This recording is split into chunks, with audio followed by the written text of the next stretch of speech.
The $10 million settlement that I obtained on behalf of this baby who was injured at birth dealt with the failure of an obstetrician to properly read and pay attention to fetal heart strips.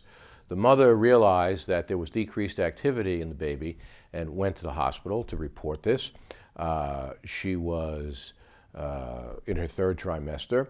The hospital put her on monitors, called a doctor in. Doctor looked at it, said she was fine, she could continue. She went into labor, and they continued her in labor for over 18 hours.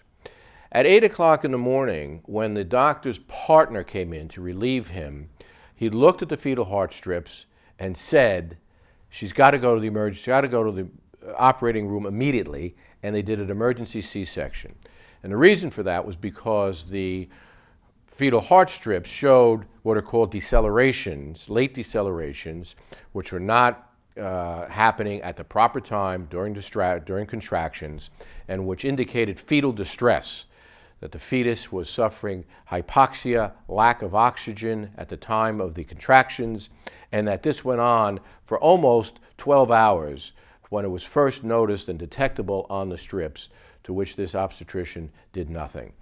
This poor child was born severely compromised, was on a feeding tube, was on a trach, and had severe brain damage. Although she could communicate with her mother, she was aware of her mother's presence and could communicate, but the child required a lot of services.